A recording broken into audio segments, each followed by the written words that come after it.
So what a mess this is. Guys, welcome to the channel, and unfortunately French did not come through. They had made major gains with a conservative right wing making quite a bit of a gain in the previous election, but now when it came down to it, this coalition of left, far left, yes, downright communist, Marxist politicians, this is the one that came through. This is the one that got the most support. And here we have the headlines: France plunged into uncertainty after vote. President Macron rejects Prime Minister resignation after inconclusive elections deny far right a majority but leave France in limbo. So if they had gotten the majority as it was, there was always like a question mark there, and some people reacting to this when they gave their results, they kind of knew that there was hope that they would get the majority, but especially with that coalition of all of the lefties put together,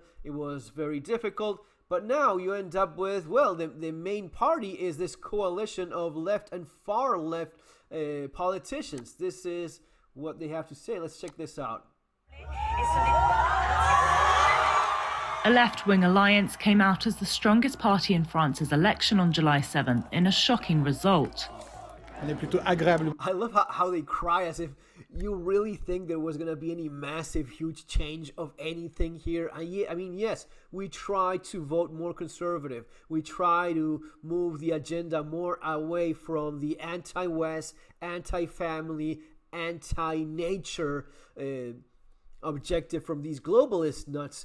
But there's always huge interest involved here, even if you have someone that is more conservative, someone that says they represent more of the right-wing political values and some of those ideas. Well, you never know exactly what you'll get. I mean, they are all politicians at the end of the day. Some of them are, of course, worse or more dangerous than others, but this idea of crying your eyes out because your guy lost or won, it is a little bit childish. Parce qu'en fait, la France, c'est ça, c'est un peu la diversité. The new Popular Front won 182 seats in France's parliament, according to the Interior Ministry. C'est déjà un soulagement parce que c'est la France. Aujourd'hui, une France, elle est cosmopolite. Tactical voting pushed Marine Le Pen's far-right party to third place, with the National Rally securing 143 seats.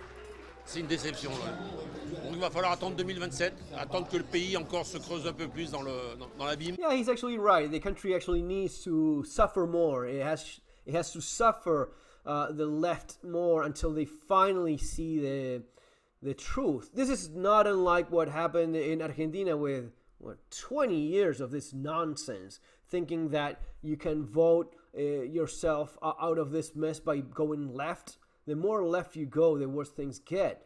But you want to believe that, no, these are the guys that represent the workers. The workers are hardworking people. No, they don't. None of these people represent any. They don't even know what work is. They've never done any actual work themselves. That's why they are socialists. That's why they want to take from people that actually produce.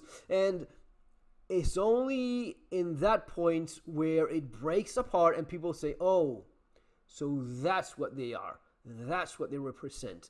They don't want to represent me. They just want to destroy us. They want to destroy our values. They want to destroy our culture. They want to replace us with people from other parts. And until folks realize that, they will keep on tripping with the same stone. Pour que les Français comprennent qu'il est temps de faire autrement. But with no party winning a clear majority. This time will be different. You have the same guy. It's still Macron. You still vote for the same thing. Of 289 seats in Parliament, France is set to face uncertainty. C'est un bon score. C'est un marasme intégral qui se prépare. Voilà, c'est ce que je pense. The winning left-wing bloc consists of a mix of parties, ranging from the far left to the more moderate socialists and ecologists. The far left and the more moderate socialists. Imagine what the far left is. These guys are downright Marxist lunatics. These are Soviet cringe crazy people that they are now in power. Or maybe not in power because, as it says, it's a stalemate. But still, you almost got rid of all of this. Now you have some of the worst back in a position where they have a voice. The results mean President Macron will likely have to appoint someone from this bloc as prime minister, in a rare arrangement known as cohabitation.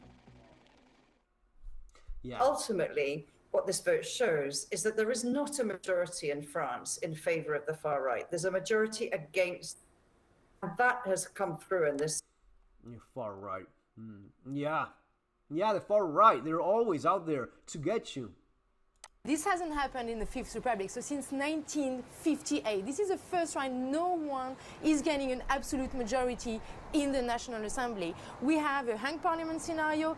Just a few days ago, we were thinking this is going to be an outright majority for the National Rally, and in fact, it was a huge disappointment for Marine Le Pen. They only get 140 seats, which is much lower than what we expected. Instead, the left wing coming first, and then second, also Macron's party actually did much better than expected. So clearly, this is unprecedented. So you have it. First, you have them. This is basically how the seats are spread out.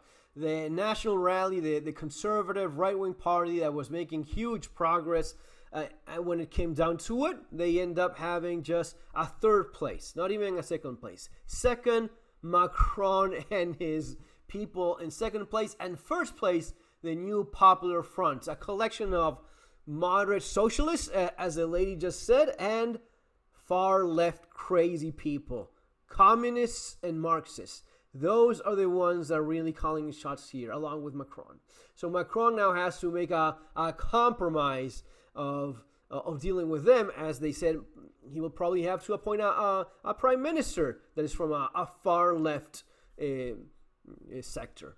It is crazy. It is crazy what's happening. We're entering uncharted territory, and Macron will have to see whether he can actually form a wide coalition. You heard the far-left leader, Jean-Luc Mélenchon, saying he was ready to govern, ready to implement the entire program, but that obviously remains to be seen because even the left doesn't have the majority. Yeah, the firebrand of Mélenchon was on form yesterday with that speech, but as you say, saying he's not going to make any compromises. So whether or not Macron can reach out to the Socialists, the Greens, and carve out some kind of majority to govern, you need to be above that 289 within the 577 seat National Assembly. So what are the next steps then, Caroline?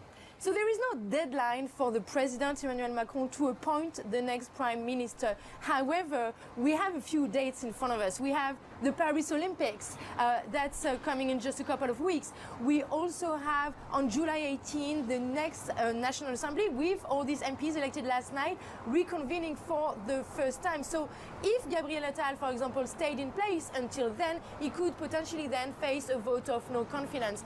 Now, Macron will probably over the next few days try and look towards the center left, but that's assuming that the union of the left explodes and the far left is sidelined, because the far left only gets about 75 seats within this union of the left. There was actually an interesting poll last night saying that moderate left and Macron together, that's about 300 seats, and that's about a majority. So we'll see what happens, but man, it is sad to see that they had a chance, they had a shot, and they blew it. But hey, that's how these things sometimes go. Folks, remember that if we want to learn more about survival and preparedness, and all of this stuff is definitely pointing towards an uncertain horizon in many parts of the world, if not all of the West. You have the channel, you have my books available in the links there below, Surviving the Economic Collapse and Street Survival Skills. See you next time, take care.